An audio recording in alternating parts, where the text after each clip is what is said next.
Bom, então o case que a gente vai apresentar hoje é o do Bosco Corporate, que vai passar a se chamar Salma Tower. Acho que a ideia, antes de a gente entrar especificamente no case, contar um pouco da história do nosso escritório, né? Então, nosso escritório ele nasceu em 1962.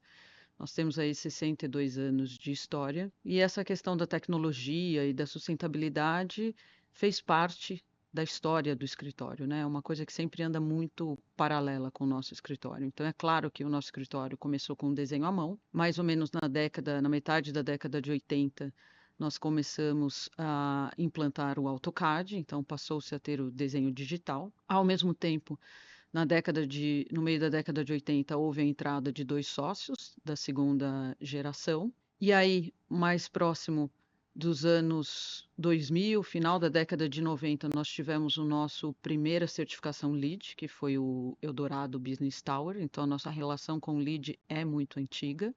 Em 2010, né, na década de 2010, na verdade, a gente começou a implantação do BIM, e foi a entrada também dos sócios da terceira geração. E estamos aí procurando todas as novas tecnologias de programas, Rhino, Grasshopper, enfim. Então, a tecnologia e a sustentabilidade, ela sempre fez parte de toda a nossa história e dos nossos projetos. Hoje, o nosso escritório, ele é composto por 4 sócios. O Felipe Aflalo, que foi o meu parceiro nesse projeto, o Roberto Aflalo e o José Luiz. E o José Luiz é da terceira geração, assim como eu. Então, é uma mistura de segunda com terceira geração, essa gestão de agora. Só para dar um pouco da ideia, né, da experiência do nosso escritório, então, assim, já foram ao longo dessa história 1.400 projetos construídos, são 7 milhões de metros quadrados, 38 deles sustentáveis, com certificação. Isso equivale a mais ou menos 1.400.000 metros quadrados de projetos com certificação, e temos aí praticamente mais 37 em análise. Então, de acordo com os próprios dados do GBC, que sempre compartilha essa parceria, 8% do estoque do país é do nosso escritório, 15% das certificações da cidade de São Paulo também é de autoria do nosso escritório, e nós temos um fator de conversão de 83%. Isso quer dizer que os princípios arquitetônicos que a gente traz para os nossos projetos, o partido que a gente opta dos projetos, faz com que facilmente eles sejam certificados. Justamente porque eu acho que é muito uma linha do arquiteto, né? Eu acho que faz parte da arquitetura a gente se preocupar uma arquitetura que tenha uma harmonia com a cidade, uma harmonia com as pessoas, que pense nesse equilíbrio de meio ambiente. E eu acho que nisso cabe a gente compartilhar o que são os princípios, né, do nosso escritório, que também são princípios deste projeto Salma Tower. O design, sem dúvida nenhuma, é o nosso foco, mas o design ele não acontece sozinho. A gente sempre olha para a funcionalidade do projeto, para as tecnologias, tanto nas soluções arquitetônicas quanto nas soluções de ferramentas que são utilizadas para os projetos. Essa harmonia com a natureza ela é muito essencial, é uma conexão com a natureza, é uma conexão com a cidade, é uma preocupação com o ambiente, a qualidade do ambiente que a gente gera para as pessoas. E são esses princípios que estão desde o comecinho do nosso escritório que a gente carrega até hoje. E eu acho que o Salma Tower ele é um exemplo claro dessas características no projeto que a gente conseguiu trazer e idealizar nesse projeto. Ele é um representante clássico, sem dúvida nenhuma, dos nossos princípios arquitetônicos. Então, falando sobre esse projeto, ele é um projeto de 2019, então ele é um projeto de pré-pandemia. Ele é um terreno de 3.300 metros quadrados aproximadamente na Faria Lima, que tem acesso para 3 ruas, né, para Atílio e para Horácio Laffer também. Ele é um projeto com mais ou menos 32 mil metros quadrados de áreas construídas. Eu acho que cabe falar, né, afinal, pelo grande destaque dessa arquitetura, dessa bioarquitetura, essa arquitetura biofílica, o nosso parceiro aqui de paisagismo é o pessoal da Soma Arquitetos e do Cardim Paisagismo. E quem fez também todo o processo de certificação desse projeto foi a CTE. Basicamente, ele é um projeto comercial, né? São lajes de escritórios com lojas no térreo. Então, ele está localizado numa das avenidas mais importantes aí da cidade, que é a Faria Lima. Então, é uma região muito icônica, próximo de vários outros projetos que também a gente desenvolveu no nosso escritório. Então, a localização por si só já é algo muito especial nesse projeto. E aí, como é que esse projeto nasce, né? Ele nasce justamente dessa localização especial. A ideia era criar um projeto icônico. Então, a gente fez toda uma análise de legislação e de mercado, qual seria o tamanho ideal dessa laje. Vamos trabalhar uma laje de 2.000 metros? Se a gente trabalhar 2.000 metros, esse prédio vai ficar baixinho, ele vai ter 10 andares, ele não vai ter essa presença icônica que era um desejo não só nosso, mas também do nosso cliente. Ou seja, eu acho que um ponto especial desse projeto foi também ter um cliente que tivesse essa visão de futuro, essa visão de um algo mais, essa visão de sustentabilidade, de ESG. Então, isso também foi muito importante para o projeto. E nessa definição do partido, a gente tirou partido da própria legislação, que permite que a gente use terraços em todos os pavimentos. Então, 5% da área do terreno são terraços que todos os pavimentos podem ter, ou seja, áreas abertas, porém cobertas. Quando nós consideramos parte dessa área áreas não computáveis, portanto, terraços, a gente tirou essa área computável e conseguiu usar essa área para verticalizar esse prédio. Então, a gente deu uma alongada nesse prédio. E aí a ideia não era ter terraços contínuos e tal. Então veio essa ideia, assim, no brainstorm, todo mundo aqui junto, de a gente projetar terraços que cada hora tivessem num quadrante do prédio. Então, uma hora estava para Faria Lima, outra hora estava para Horácio, outra hora para Atílio, para a fachada oposta interna, e isso tivesse um movimento como se fosse de um espiral, onde esse jardim tivesse subido. É uma grande escalada, né? É como se a gente estivesse fazendo um grande bosque vertical aqui. E aí a gente foi muito feliz, né, nessa escolha, porque isso deu diversidade para as lajes. Então é uma surpresa. Cada hall, hora você entra no terraço, hora você entra no jardim, enfim. Então isso deu também uma dinâmica muito interessante para o nosso projeto e trouxe esse verde, que era uma coisa muito presente também no entorno.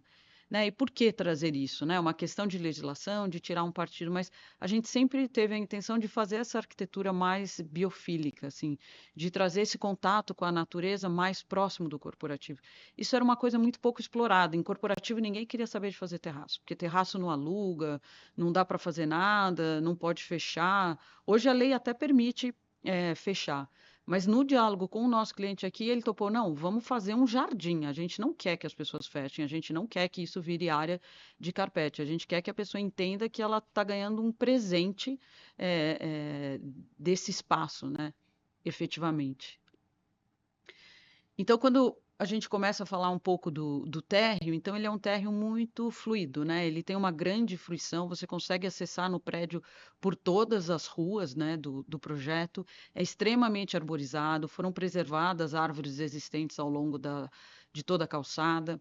A gente tem 2 restaurantes, um para Faria Lima e um bem na esquina da Horácio Laffer, com a Atílio. E tudo isso é muito aberto, tudo isso é muito convidativo. A ideia é que esses restaurantes eles tragam comodidade para as pessoas que trabalham ali, de que querem comer tudo isso muito rápido, enfim. E tem toda uma sinergia urbana com o bairro, com a cidade, com a localização na qual ele está inserido. Então, essa sinergia com o entorno para a gente é muito importante para os nossos projetos, né? Então, você vê esse eixo da Faria Lima, o nosso prédio ele está bem próximo à avenida. Então, desses jardins você vai conseguir ver para os dois lados da Faria Lima.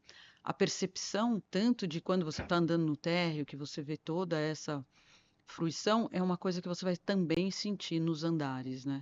Então, a gente vê os jardins escalonados, e como ele tem uma forte presença, você vê esse verde da rua subindo um pouco pro edifício. Aí, para entender um pouco como é que organiza essa planta, né? Então, basicamente, é uma planta de um prédio corporativo, com um núcleo central. É uma laje de mais ou menos 1.200 metros quadrados ali.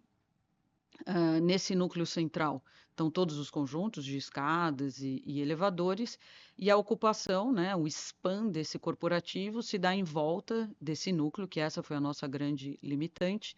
E como a gente vai poder ver nos desenhos, a gente tem cada hora o jardim num quadrante. Então, são sempre 3 quadrantes para cada fachada, e a cada andar isso anda um quadrante. E não é somente o jardim que anda, mas os jardins são todos com pés direitos duplos. Então, na verdade, você sempre tem um jardim e o pé direito duplo do jardim que está logo abaixo. Então, isso dá também uma experiência diferente. O escritório de em cima vai conseguir ver através da copa das árvores o andar de baixo. Não existe um problema de privacidade, mas existe uma amplitude visual, na verdade, né?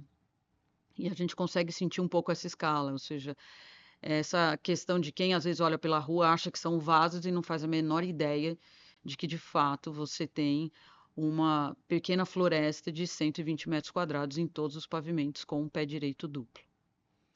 Entendendo um pouco a questão do pé direito duplo aqui, nós temos a parte das árvores, elas têm 9 metros e 36 de piso a piso osso. E o pavimento tipo 4,68. Então, nós temos aproximadamente 65 centímetros de terra nesses jardins. Então, as árvores que foram todas especificadas para cá, foi considerando a condição das raízes e tudo mais, para que elas conseguissem ter uma sobrevivência adequada e conseguissem crescer bastante com relação a isso. Então, o jardim sempre pé direito duplo em todas essas áreas, e aí então eles vão rodando um pouco isso. Falando e focando um pouco mais nesse jardim, né? Como é que você mantém um jardim coberto, mais aberto, ou seja, tem ventilação e tudo mais? Então, foram todas preocupações que todos os engenheiros envolvidos, de hidráulica, de elétrica, de paisagismo, foi um pensamento em conjunto.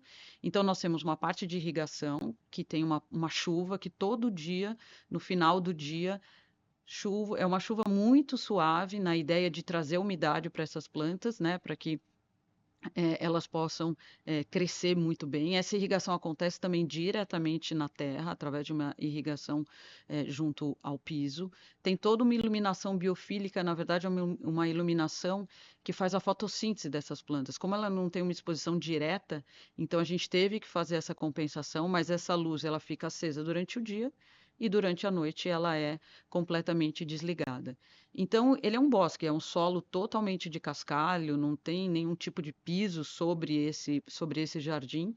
E tem uma frase que eu não me esqueço, que o próprio proprietário, né, o nosso cliente da G4M, ele disse: Não, eu quero que as pessoas tirem os sapatos e possam caminhar a pé por esse jardim para um momento de descompressão, por um momento de reequilíbrio, né? Ou até por um contato direto com a natureza. Mas toda essa água de irrigação é 100% de reuso, então a gente tem estações de tratamento aqui, tanto de águas cinzas quanto das águas mais escuras, ou seja, são duas estações de tratamento que a gente tem no projeto e que gera uma grande economia de água para o nosso projeto.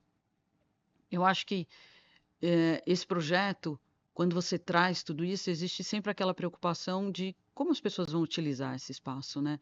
Então, o que a gente está propiciando para as pessoas dessas empresas é que elas tenham uma melhor sensação de bem-estar. É uma sensação de um bem-estar físico, emocional, psicológico, porque a gente sabe o quanto faz diferença essa conexão com a natureza. E esse projeto, apesar de ter sido num pré-pandemia, a resposta dele tem toda a lógica com o pós-pandemia, né? Então, acho que aqui foi uma quebra de paradigma para a gente ver como a gente pode tratar os nossos prédios corporativos, né? Sair de uma solução comum e realmente pensar na qualidade de vida das pessoas. E tem uma sinergia com todas essas empresas de ESG que estão vindo por aí, enfim.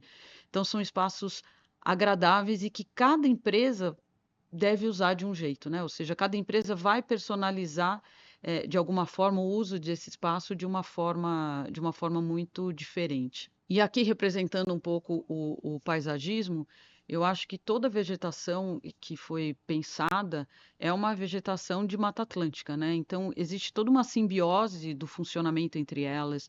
Nós temos inúmeras árvores frutíferas. A ideia é que isso atraia pássaros, que as pessoas possam ir aí pegar uma jabuticaba, pegar uma pitanga, enfim, tem uma variedade enorme de árvores frutíferas que vão fazer bem para as pessoas e para os pássaros. Então, acho que isso vai propiciar realmente uma experiência muito única para as pessoas que estão nesse espaço. E se a gente contabilizar cada jardim desse, né, ou seja, cada pequena floresta, nós estamos falando de aproximadamente 1.760 metros quadrados de Mata Atlântica verticalizada em plena Faria Lima.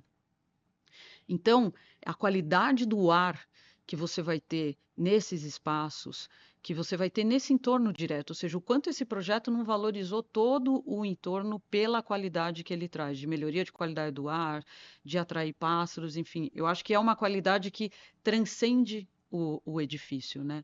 Então, quando a gente faz um projeto desse, a gente nunca pensa nesse projeto em pontuação.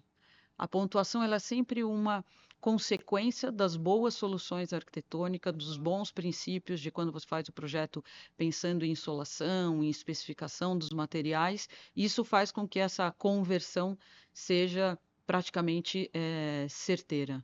E aí, a ideia aqui é mostrar um pequeno vídeo, um pouco dessa experiência de estar. É uma mata fechada, realmente você não vai sentir a presença da cidade quando você estiver inserido lá. É uma coisa muito única, né, do projeto. O piso a piso, sendo muito alto, as escadas são sobrepostas, permite que você está no 16º pavimento, mas com uma percepção que você tivesse no 20º.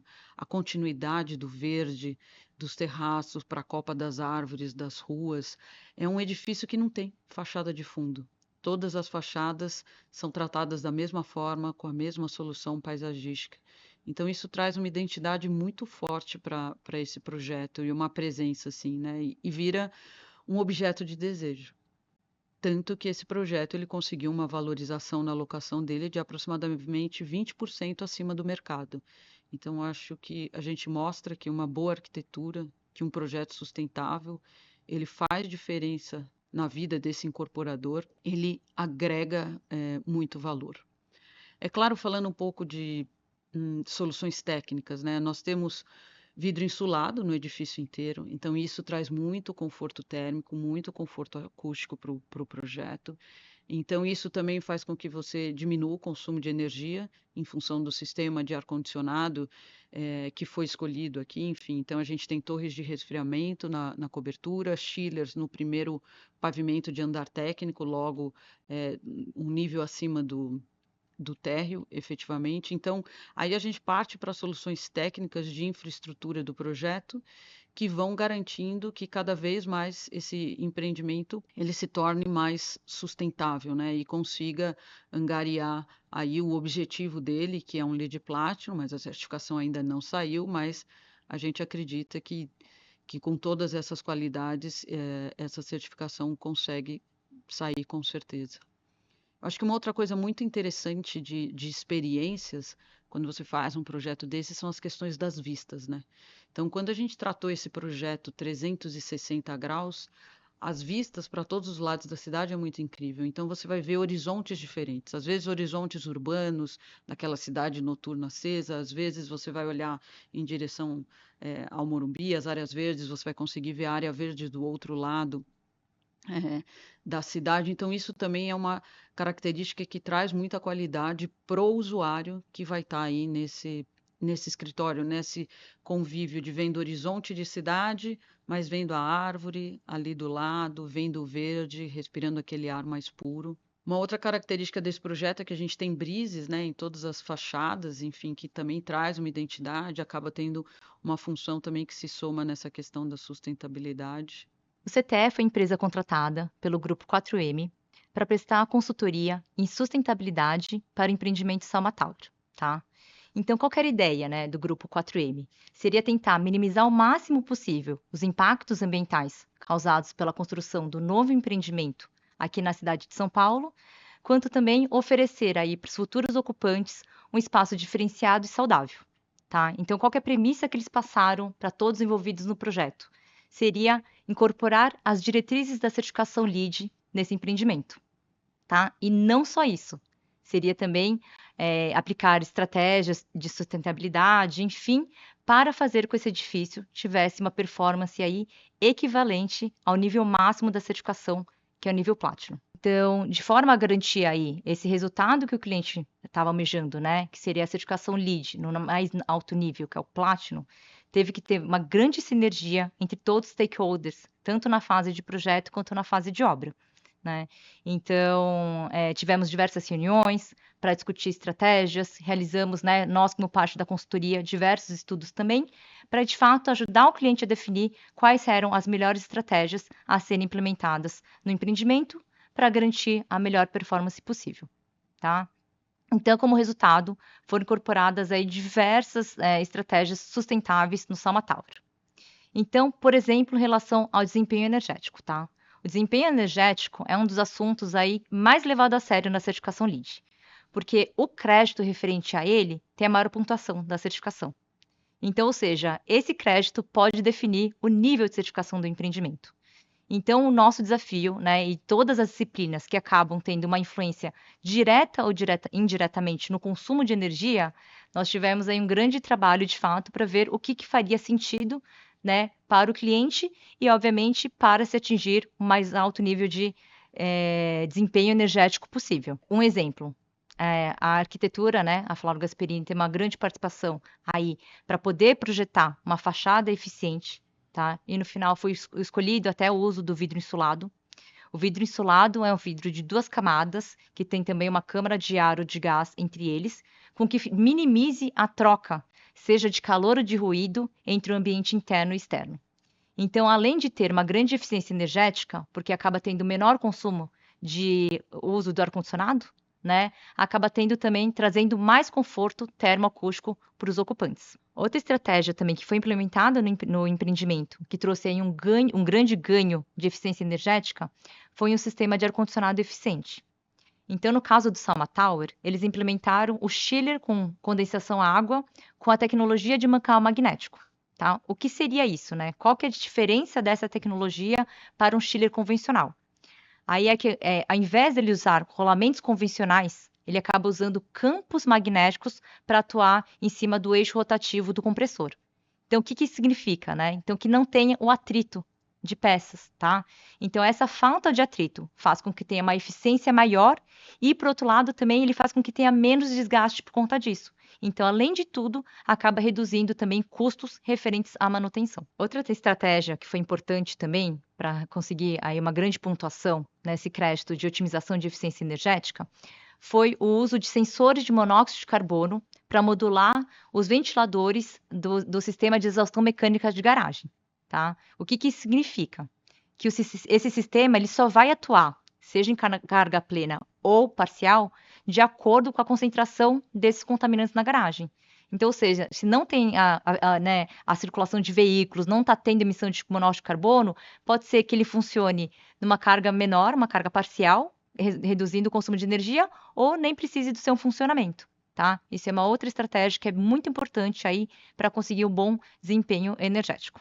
Essas estratégias aí, aliadas a outras estratégias referentes, por exemplo, ao sistema de iluminação, tá? Então, o projetista de luminotécnico conseguiu reduzir bastante a densidade de potência instalada nas áreas comuns e nas áreas externas, enfim, áreas de garagem, fez com que o projeto chegasse aí numa redução de custo de energia anual de mais de 32%, resultando aí uma grande pontuação para o projeto, e tudo isso, né, em comparação a um baseline estabelecido pela norma norte-americana ASHRAE 90.1 de 2010. Visando promover o transporte alternativo e reduzir a emissão de poluentes, aí contribuindo também, obviamente, né, para reduzir a poluição do ar e também contribuindo para uma melhor saúde dos ocupantes, foram previstos no projeto algumas estratégias para fazer com que as pessoas queiram usar esse transporte alternativo e não cada um chegar no seu próprio veículo, tá?